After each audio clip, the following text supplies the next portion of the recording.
সুপ্রিয় দর্শক, আসসালামু আলাইকুম। আপনাদের সবাইকে স্বাগত জানাচ্ছি এখনকার আলোচনায়। আপনাদের সঙ্গে আছি আমি সিরাজুল ইসলাম। দর্শক, অনেক অনেক গুরুত্বপূর্ণ খবর আছে। সবচেয়ে মজার এবং ইন্টারেস্টিং খবর হচ্ছে মার্কিন প্রেসিডেন্ট ডোনাল্ড ট্রাম্প ইরানের কাছে ক্ষতিপূরণ দাবি করেছেন। তিনি বলেছেন যুদ্ধ এবং যে সমস্ত মানুষকে হত্যা করেছে ইরান তাদের জন্য ক্ষতিপূরণ দিতে হবে। একই সাথে তিনি দাবি করেছেন হরমুজ প্রণালী খোলা আছে। এদিকে মার্কিন প্রেসিডেন্ট ডোনাল্ড ট্রাম্প যখন দাবি করছেন যে হরমুজ প্রণালী খোলা আছে এবং ইরানকে ক্ষতিপূরণ দিতে হবে, তখন মার্কিন সিনেটের বিরোধী দলীয় নেতা চাক শুমার তিনি বলেছেন ডোনাল্ড ট্রাম্প যে যুদ্ধ শুরু করেছেন সেই যুদ্ধ হচ্ছে অবৈধ যুদ্ধ এবং অনুমোদনহীন যুদ্ধ। এই অবৈধ যুদ্ধ বন্ধ করতে হবে এবং এই অবৈধ যুদ্ধে মার্কিন প্রেসিডেন্ট ডোনাল্ড ট্রাম্প হেরে যাচ্ছেন। তিনি ডোনাল্ড ট্রাম্পকে এই যুদ্ধের জন্য আরো বেশ কিছু ব্যাপারে একেবারে সরাসরি দায়ী করেছেন। মার্কিন প্রেসিডেন্ট যখন ইরানের কাছে ক্ষতিপূরণ দাবি করছেন, তার মানে দাঁড়াচ্ছে যে হরমুজ প্রণালী খোলার ব্যাপারে আমেরিকা এবং ইরানের ভেতরে যে চুক্তির কথাবার্তা হচ্ছিল, ডোনাল্ড ট্রাম্প দাবি করছিলেন যে চুক্তি হয়ে যাচ্ছে, সেই চুক্তির সম্ভাবনা খুব ক্ষীণ হয়ে আসছে, এটা পরিষ্কার বোঝা যাচ্ছে। যার প্রেক্ষাপটে আন্তর্জাতিক বাজারে নতুন করে তেলের দাম বেড়েছে এবং শেয়ার বাজারগুলো প্রচণ্ড রকমের অস্থিতিশীল উদ্বেগ এবং উৎকণ্ঠার ভেতরে রয়েছে। এপাশে জার্মানির পররাষ্ট্রমন্ত্রী ইরানের পররাষ্ট্রমন্ত্রীকে হরমুজ প্রণালী খুলে দেওয়ার ব্যাপারে ফোন করেছিলেন এবং আলাপ করেছেন। জবাবে ইরানের পররাষ্ট্রমন্ত্রী আব্বাস আরাকচি জার্মান পররাষ্ট্রমন্ত্রীকে পরিষ্কার করে বলেছেন একটি কথা। সেই কথাটা কি, আমি বিস্তারিত আলোচনায় আনবো সে কথাও। সুপ্রিয় দর্শক, এই বিষয়গুলো নিয়ে আমরা আজকের ভিডিওতে বিস্তারিত কথা বলবো। আশা করি খুবই ইন্টারেস্টিং বিষয়গুলো আপনাদের ভালো লাগবে এবং আপনারা শেষ পর্যন্ত সঙ্গে থাকবেন। আর ভিডিও যদি ভালো লাগে তাহলে লাইক, কমেন্ট, শেয়ার করবেন এবং চ্যানেলটি সাবস্ক্রাইব করে প্লিজ সাথে থাকবেন। দর্শক, চলুন আমরা বিস্তারিত আলোচনা করি। সর্বপ্রথম আমরা ডোনাল্ড ট্রাম্পের বক্তব্য দিয়েই আলোচনা শুরু করি। ডোনাল্ড ট্রাম্প খুব স্পষ্ট করে বলেছেন, তার ট্রুথ সোশ্যালে দেয়া পোস্টে তিনি বলেছেন এই যে যুদ্ধ চলছে, এই যুদ্ধে যে সমস্ত মানুষ হতাহত হয়েছে এবং ইরান এর আগে আরো বিভিন্ন সময় বিভিন্ন লোকজনকে হত্যা করেছে রাস্তার পাশে বোমা পেতে রেখে, এমনকি ইরানের ভেতরে যে সমস্ত মানুষ মারা গেছে, বিশেষ করে জানুয়ারি মাসে যে বিক্ষোভ আন্দোলন শুরু করেছিল জ্বালাও পোড়াও নাশকতা ভাঙচুর, সেই সময় প্রচুর পরিমাণে লোক মারা গেছে নাশকতা ঠেকাতে গিয়েও অনেক লোক মারা গেছে। তাদের জন্য ডোনাল্ড ট্রাম্প ক্ষতিপূরণ দাবি করেছেন এবং তিনি দাবি করেছেন আরেকটা কথা। 2000 সালে ইয়েমেনের উপকূলে আমেরিকার একটি যুদ্ধ জাহাজে হামলা হয় এবং তাতে 17 জন নাবিক নিহত হয়। ওই হামলার জন্য ইরানকে ক্ষতিপূরণ দিতে হবে। অথচ সেই সময় আমেরিকাই দাবি করেছিল, আমেরিকাই বলেছিল এবং দুনিয়ার সবাই বলেছিল যে আল কায়দা এই হামলার জন্য দায়ী। সবচেয়ে বড় কথা হচ্ছে যে আল কায়দার সাথে ইরানের কোনোদিন কখনো সম্পর্ক ছিল না, বরং আল কায়দার সাথে ইরানের প্রচন্ড রকমের শত্রুতা ছিল। আল কায়দা ইরানের যথেষ্ট ক্ষতি করেছে, সেই আল কায়দাকে দায়ী করেছিল মার্কিন প্রশাসন। এখন ডোনাল্ড ট্রাম্প বলছে যে সেই ইউএসএস কোল এই জাহাজে যে হামলা হয়েছিল তার জন্য ইরানকে ক্ষতিপূরণ দিতে হবে। ইন্টারেস্টিং ব্যাপার হচ্ছে যে এই যে ইরানের সাথে ইসরায়েল এবং আমেরিকার যে যুদ্ধটা হলো, এই যুদ্ধ তো তারাই চাপিয়ে দিয়েছে, এটা তো সবাই জানে, একদম পরিষ্কার চোখের সামনে দেখা যাচ্ছে। এটা আমাকে বলতে হবে না, এটা সবাই জানে যে আমেরিকা এবং ইসরায়েল ইরানের সাথে যুদ্ধ শুরু করেছে। তার আগে তো ইরানের সাথে আমেরিকার আলোচনা চলছিল, সেই আলোচনা চলার ভেতরেই হামলা চালিয়ে দিল। যখন এই হামলা চালিয়ে দিল তখন যুদ্ধ শুরু হলো এবং ইরান পাল্টা জবাব দেওয়া শুরু করলো। তাই ইরানের পাল্টা জবাবে কিছু লোক তো মারা গেছেই, আমেরিকার সেনা মারা গেছেই।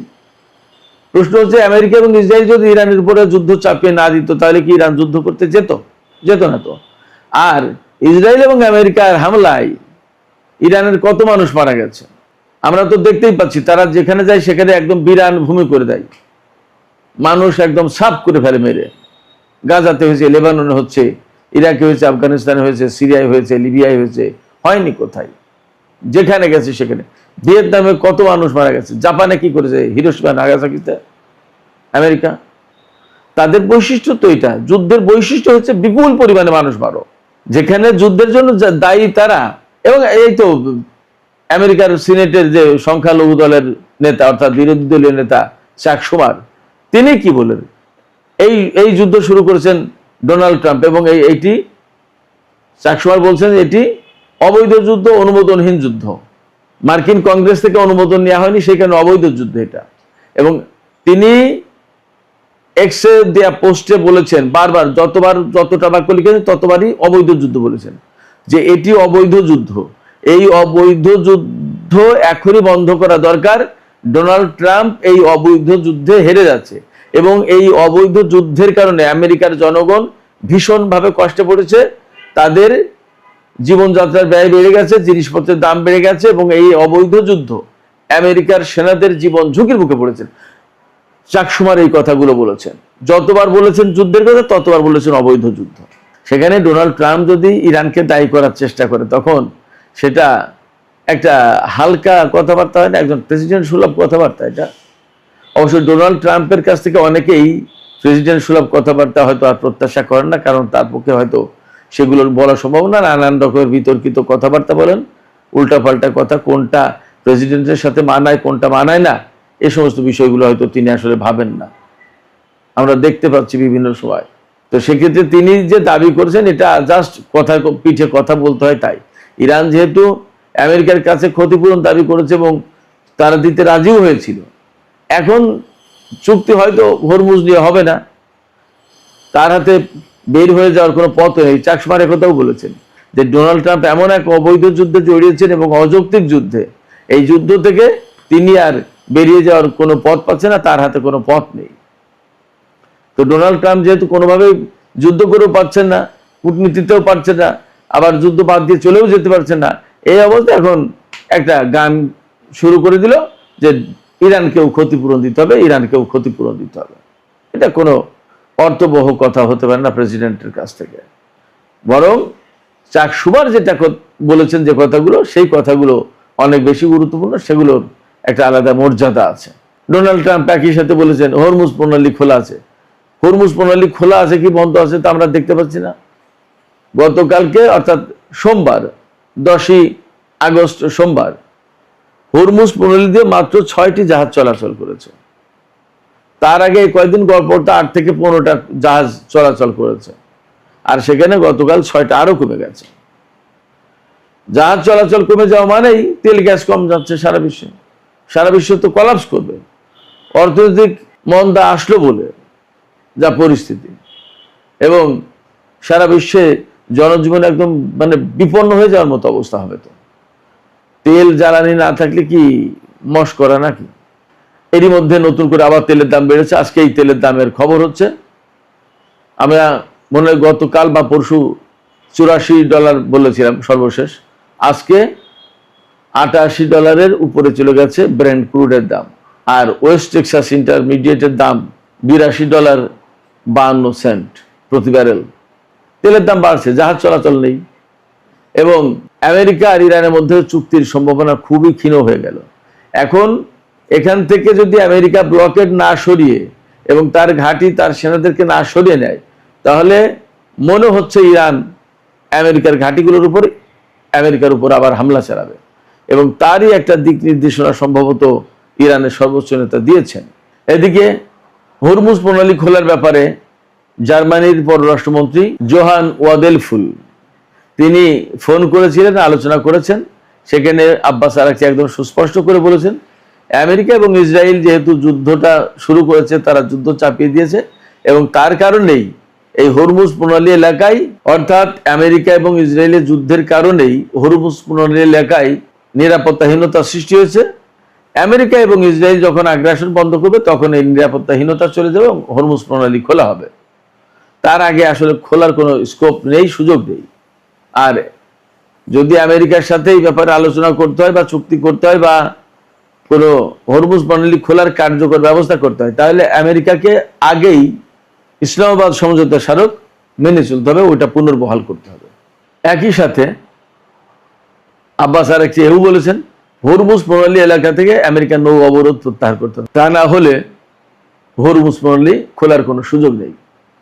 এই ব্যাপারে আব্বাস আরাকচি জার্মান পররাষ্ট্র মন্ত্রীকে আর একটা গুরুত্বপূর্ণ কথা বলেছেন যেহেতু আমেরিকা এবং ইসরায়েলের আগ্রাসনের কারণে হরমুজ প্রণালী এলাকায় এই নিরাপত্তাহীনতা সৃষ্টি হয়েছে এবং হরমুজ প্রণালী এলাকা বন্ধ হয়েছে, সেক্ষেত্রে আন্তর্জাতিক সম্প্রদায়ের উচিত এই যুদ্ধের জন্য আমেরিকাকে দায়ী করা এবং তার উপর চাপ সৃষ্টি করা যাতে হরমুজ প্রণালী এলাকা থেকে নৌ অবরোধ তুলে নেয়। তো সুপ্রিয় দর্শক, এখনকার আলোচনা এখানে শেষ করতে চাইছি। আপনারা সবাই পাশাপাশি সৌদি আরব, তুরস্ক, পাকিস্তান তারা যৌথ সামরিক জোট গঠন করে কোন দেশটিকে আসলে থ্রেট দিতে চাইছে, নানান রকম প্রশ্ন আসছে, সৌদির ব্যাখ্যা আসছে, ইরানের ব্যাখ্যা আসছে, সবকিছু মিলে মধ্যপ্রাচ্যের জটিলতা বাড়ছে, কমছে না। দর্শক, মার্কিন প্রেসিডেন্ট ডোনাল্ড ট্রাম্প বলেছেন ইরানের সঙ্গে পরিস্থিতি ভালোই চলছে, গুড। জয়েন্ট বেস অ্যান্ড রিউজে সাংবাদিকদের তিনি জানান মার্কিন বাহিনী হরমুজ প্রণালীর সম্পূর্ণ নিয়ন্ত্রণে রেখেছে। বুঝছেন কত বড় ডাহা মিছা কথা। সতর্কবার্তা উপেক্ষা করার পর একটি ইরানি বন্দরের দিকে যাওয়ার চেষ্টাকারী পানামা পতাকাবাহী একটি পণ্যবাহী জাহাজের স্টিয়ারিং গিয়ারে দুটি হেলফায়ার ক্ষেপণাস্ত্র নিক্ষেপ করে মার্কিন বাহিনী সেটাকে অচল করে দিয়েছে। হরমুজ প্রণালী পুনরায় খোলার আগে ইরান মার্কিন যুদ্ধ ও অবরোধ সম্পূর্ণ অবসান, জব্দকৃত সম্পদ মুক্তি এবং একটি আঞ্চলিক যুদ্ধবিরতির দাবি জানিয়েছে। ইরানের সর্বোচ্চ জাতীয় নিরাপত্তা পরিষদের সচিব মহসেন রেজাই বলেন সব শর্ত পূরণ না হওয়া পর্যন্ত প্রণালীটি মানে হরমুজ প্রণালী বন্ধ থাকবে। দর্শক, একটি সাবা সংবাদ সংস্থার তথ্য মতে ইয়েমেনের হুতিরা বাব আল মানদেব প্রণালীতে সামরিক সরঞ্জাম বহনকারী একটি সৌদি জাহাজকে লক্ষ্যবস্তু বানিয়েছে, অর্থাৎ সামরিক অস্ত্র বোঝাই করা একটি জাহাজ সৌদি আরবে সেটাকে উড়িয়ে দিয়েছে ইয়েমেনের অর্থাৎ ইরানের প্রক্সি বাহিনী, ইয়েমেনের হুতি বাহিনী। পাশাপাশি কাতার জানিয়েছে হরমুজ প্রণালী নিয়ে নৌ চলাচলের ভবিষ্যৎ নিয়ে ওমান ইরানের মধ্যে আলোচনা ভালোই অগ্রগতি হয়েছে। পাশাপাশি মার্কিন ইসরায়েল যুদ্ধ বন্ধ এবং হরমুজ প্রণালীর অবরোধ মুক্ত করার মধ্যস্থতা প্রচেষ্টা অংশ হিসেবে ইরানি কর্মকর্তাদের সঙ্গে আলোচনার জন্য পাকিস্তানের স্বরাষ্ট্রমন্ত্রী মহসিন নাকভি ইরান সফর করেছেন। দর্শক, আসেন এবার আপনাদেরকে কয়েকটা খবরের বিশ্লেষণ তুলে ধরার চেষ্টা করছে। ট্রাম্প জোর দিয়ে বলেছেন যে পুরো হরমুজ প্রণালী তাদের কন্ট্রোলে আছে, এটা ইরানের হাতে নেই, এটা আছে এখন আমেরিকার হাতে। তার উত্তরে ইরানের ব্রিগেডিয়ার জেনারেল হোসেন মেহবিব মঙ্গলবার উল্লেখ করছেন যে ইরান ইরাক যুদ্ধের সময় পারস্য উপসাগরে যুক্তরাষ্ট্রের 100টিরই বেশি যুদ্ধ জাহাজ ছিল।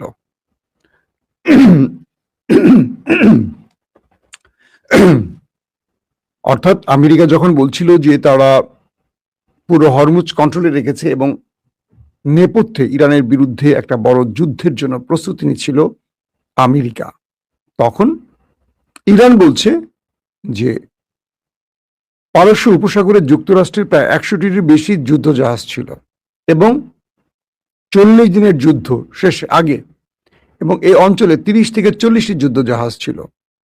ওয়াশিংটনের এখন আর পারস্য উপসাগরে কোনো যুদ্ধ জাহাজ নেই, মানে ইরান তাদের সবগুলোকে ধাবড়িয়ে এলাকা ছাড়া করেছে। মেহবিব বলছেন যুক্তরাষ্ট্র যুদ্ধের পরিণতি নিজেদের ভূখণ্ড থেকে দূরে রাখতে চাইলেও যুদ্ধ চলাকালীন ইরানের প্রতিক্রিয়া সংঘাতের দায়ভার পুনরায় প্রতিপক্ষের উপর চাপিয়ে দিয়েছে। তিনি বলেন ইরানের সাউথ পার্স, আপনারা জানেন যে মানে ইরানের যে কয়েকটা মানে তেল গ্যাস ক্ষেত্রে অ্যাটাক করেছে তার মধ্যে উল্লেখযোগ্য একটি হলো ইরানের সাউথ পার্স গ্যাস ক্ষেত্র এবং আসাইলুহ জ্বালানি কেন্দ্র। মার্কিন হামলার পর ইরান, যুক্তরাষ্ট্র ও ইসরায়েল তাদের মিত্রদের সাথে যুক্ত হয়ে যে লড়াইটা শুরু হয় এবং সেখানে দূরপাল্লার ক্ষেপণাস্ত্রের মাধ্যমে ইরান আমেরিকাকে যে জবাবটি দিয়েছিল তার পরপরই ক্রমান্বয়ে এই অঞ্চল থেকে আমেরিকা পালাতে শুরু করে। দর্শক, ট্রাম্প কি বলছিলেন তার বিষয়টি একটু আমরা উল্লেখ করি, তারপর আরেকটু আলোচনায় আসতে চাই। মার্কিন প্রেসিডেন্ট ডোনাল্ড ট্রাম্প বলছেন যে ইরানকে তিনি বিশ্বাস করেন না এবং দাবি করেছেন যে হরমুজ প্রণালীর উপর বর্তমান যুক্তরাষ্ট্রের সম্পূর্ণ নিয়ন্ত্রণ রয়েছে। আমি ইরানকে বিশ্বাস করি না, ট্রাম্প বলছেন। আপনি বলছেন আমি ইরানকে বিশ্বাস করি। আমি সেই ব্যক্তি যে ইরানকে বিশ্বাস করার কথা ভাবতেও পারি না। ওরে ট্রাম্প কাকু রে, তাই তিনি বলছেন তারা আমার সাথে অনবরত মিথ্যা বলছে, আমাকে সিনেমার দিলদার বানিয়ে ফেলেছে। এই কথাটা বলে না, এই কথাটা আমি বললাম আর কি।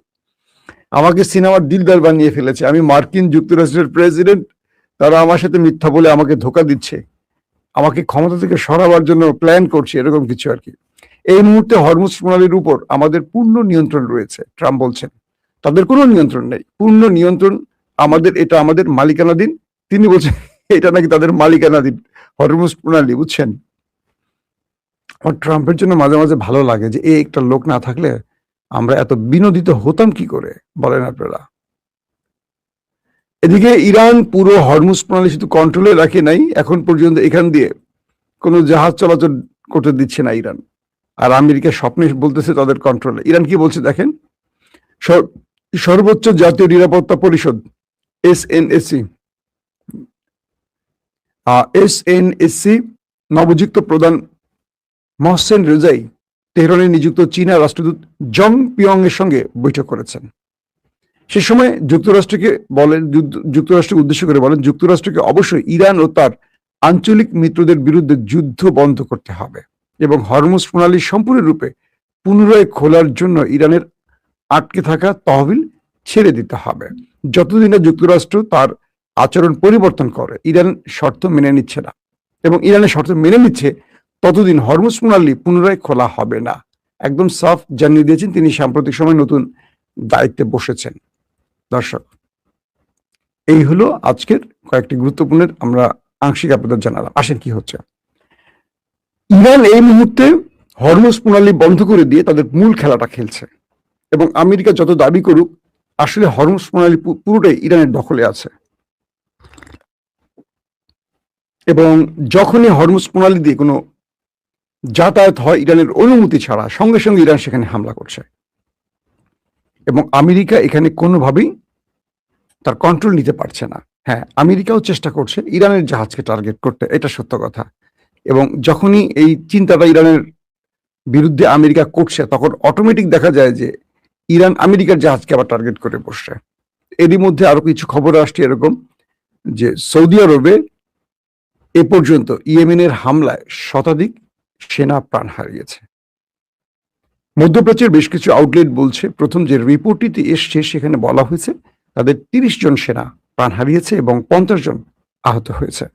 পরবর্তী আরো বেশ কিছু আউটলেট এবং পশ্চিমা দুনিয়ার আরো কিছু গণমাধ্যম বলছে যে হুতিদের হামলায় সৌদির 60 জনের বেশি, বুঝতে পারছেন, 50-60 যেটাকে আমরা বলি, 60 জনের বেশি সেনা চলে গেছে বিশেষ জায়গায়। এবং আরো কিছু আউটলেট বলছে যে হামলার ধারাবাহিক হামলায় তাদের প্রায় শতাধিক সেনা হতাহত হয়েছে। পাশাপাশি তাদের তেল ক্ষেত্রগুলো জ্বালিয়ে দেওয়া হয়েছে, আরামকো থেকে শুরু করে, এবং তাদের গুরুত্বপূর্ণ পানি শোধনাগার থেকে শুরু করে তাদের আরো যে গুরুত্বপূর্ণ স্ট্রাকচারগুলো আছে সেখানে হুতিদের হামলায়, তাদের জাহাজে হুতিদের হামলায়, তাদের অস্ত্রের জাহাজে, তেলের জাহাজে হুতিদের হামলায় ব্যাপক ক্ষয়ক্ষতি হয়েছে। বিষয়টা কি আসলে? যে সৌদি আরব শান্ত ছিল, যে সৌদি আরব ইরানের সাথে কোনো বিরোধে যাচ্ছিল না, হঠাৎ করে তারা এই কাজটা করলো কখন? যখন আয়াতুল্লাহ আলী খামেনির জানাজা শেষ হলো, তার পরপরই হুতিদের একটা প্রতিনিধি দল ইয়েমেন থেকে ইরানে আসে এবং তারা যখন সানা বিমানবন্দরে নামতে যায়, তখন সেই সানা বিমানবন্দর রানওয়ে লক করে দেয় সৌদি আরব এবং দুই দেশের মধ্যে উত্তপ্ততা বাড়ে এবং সানাতে হুতিদের বিমানটিকে টার্গেট করে হিট করে সৌদি আরব। পরক্ষণে সে বিমানটি অন্য একটি শহরে গিয়ে নামে। এরপর হুতিরা প্রতিশোধ হিসেবে সৌদির উপর টার্গেট করে। এটা হলো তাদের স্টার্টিং যাত্রা। এরপর ইরানের কিছু মিলিশিয়াদের টার্গেট করে সৌদি এবং আমেরিকা একযোগে হামলা করে। এর উত্তরেই ইরান পাল্টা জবাব না দিলে তার প্রক্সি হুতিদের দিয়ে সৌদিকে মোটামুটি নাচিয়ে তুলেছে। সৌদি আরব এখন হুতি বা ইরানের ভয় বলা যায়, তারা আমেরিকার বলয় থেকে বেরিয়ে এমন একটি বলয় চুজ করছে, অর্থাৎ মুসলিম ব্লক। কারণ আমেরিকা ব্লকে যখন ইরান হামলা করে, বিশ্ব এটাকে অ্যাপ্রিসিয়েট করে। তাই তারা পাকিস্তান বা তুরস্কের মতো দুটো শক্তিশালী দেশকে তাদের পাশে আনছে। এই ইস্যুটি আমাকে অনেকে প্রশ্ন করেছেন, এটা নিয়ে আমি আজকে বা কালকে আমাদের তুরস্কের কি বলে টিআরটি ওয়ার্ল্ডের সাংবাদিক ওয়ালিদ বিন সিরাজের সাথে একটা লাইভ করবো। আমি মাঝখানে একটু সফরে ছিলাম, তা 3-4 দিন কোনো ভিডিও দিতে পারিনি। অলিদ ভাইয়ের সাথে আমার টেলিফোনে বারবারই কথা হচ্ছিল, দুজনের টাইম সেট করেও আমি আসলে সময় দিতে পারিনি। তো আমি আবার কালকে আরেকটা জরুরি কাজে বের হব, চেষ্টা করবো ওই সফর সময়টার মধ্যেই আপনাকে আপডেট সংক্ষিপ্ত হলে খবরগুলো পৌঁছে দেওয়ার জন্য। কারণ আপনারা মুখিয়ে থাকেন খবরের জন্য। আমাকে অনেকেই কমেন্ট করেন এরকম যে মাসুম ভাই আপনার জন্য খুব টেনশন হচ্ছিল, দোয়া করছিলাম, নামাজ পড়ে দোয়া করছিলাম। আমার না মানে এই কথাগুলো, এই কমেন্টগুলো যখন পড়ি আমার চোখ ভিজে যায়, যে মানুষ মানুষকে ভালোবাসে এভাবে। এই পৃথিবীতে নিঃস্বার্থ ভালোবাসা পাওয়ার মানে সবার সৌভাগ্য হয় না। আমি কালকে থেকে আমি অনেকগুলো কমেন্ট পড়েছিলাম, মাসুম ভাই আপনাকে 2 দিন পাচ্ছি না, 3 দিন পাচ্ছি না, 4 দিন, আমাদের টেনশন বাড়ছিল, আমরা দোয়া করছিলাম আপনার জন্য। আসলে আমার আর কিছু লাগবে না, আপনাদের কাছ থেকে যে ভালোবাসা পেয়েছি, সবচেয়ে মূল্যবান জিনিস হলো দোয়া। এই দোয়াটা সবার ভাগ্যে জোটে না। আমি চেষ্টা করব। আপনাদের কমেন্টগুলো পাওয়ার পর আমার মনে হচ্ছিল যে আমাকে আর একটু সিরিয়াস হতে হবে, সফরের মধ্যে কষ্ট হলেও একটু করে হলেও আপনাদের সংক্ষিপ্ত খবরগুলো আমার দেওয়া উচিত। আমি ইনশাআল্লাহ কালকে থেকে হয়তোবা আবার সফরে বেরোবো, আমি আপনাদেরকে আবারও আপডেট খবর দেওয়ার চেষ্টা করব। প্রতি মুহূর্তে যে খবরগুলো আসবে আমি দেবো, সংক্ষিপ্ত হলেও দেবো। হয়তো শুনতে বুঝতে একটু কষ্ট হবে আপনাদের, আমি কখনো গাড়িতে থাকবো, কখনো হোটেলে থাকবো, এই জন্য বললাম। তো এই মুহূর্তে ইরান এবং আমেরিকার মধ্যে যে মূল খেলাটা, পাকিস্তানের স্বরাষ্ট্রমন্ত্রী এসছেন, ইরানের সাথে কথা বলেছেন, ওমান ইরানের মধ্যে আলোচনা চলছে, কাতার যেটা বলছে, এই মুহূর্তে ইরান তাদের 4টা শর্ত তুলে দিয়েছে আমেরিকাকে, যেটা আমি শুরুতে বলেছি আপনাদের। এই শর্তগুলো যদি আমেরিকা মেনে নেয় তাহলে চুক্তিটা আবার হবে, হরমুজ খুলে দেবে। ইরানের সাফ কথা, আমাদের যে লাস্ট 4টা শর্ত আছে, যদি 4টা শর্ত আমেরিকা না মানে হরমুজ আর কখনো খোলা হবে না। আমেরিকা যা করে করুক, হরমুজ বন্ধ। আর আমেরিকা যদি শর্ত মেনে নেয় এখনই হরমুজ খুলে দেওয়া হবে। তো এখন পর্দার আড়ালে ট্রাম্পের বক্তব্য অনুসারে যেটা বুঝলাম, ট্রাম্প নিজেই বলছেন ইরানের সাথে আমাদের আলোচনা ভালোই চলছে, যদিও আমি ইরানকে বিশ্বাস করি না। এটা হচ্ছে মার্কিন প্রেসিডেন্ট ডোনাল্ড ট্রাম্পের বক্তব্য। বিশ্বাস না করলেও আলোচনা চলছে, তো আশা রাখি একটা ভালো রেজাল্ট আসবে। দর্শক, আমি চাইবো নেক্সট ভিডিওতে দুপুরের যে বা বিকেলে আর একটা ভিডিও লাইভ করতে, সেখানে বাংলাদেশের ইস্যুগুলো নিয়ে আসবো। যারা বাংলাদেশের খবর জানতে চান তাদেরকে অগ্রিম বলে রাখলাম, আজকে বিকেল নাগাদ আমি আরেকটা লাইভে আসার চেষ্টা করবো, সেখানে বাংলাদেশের প্রসঙ্গ আমি রাখবো। তো এখনকার মতো বিদায় নিতে চাই। আমি দেখতে পাচ্ছি আপনারা যারা যারা কমেন্ট করছেন, কক্সবাজার থেকে এক ভাই কমেন্ট করছেন, নোমান ভাই, মিলন ভাই আমার জন্য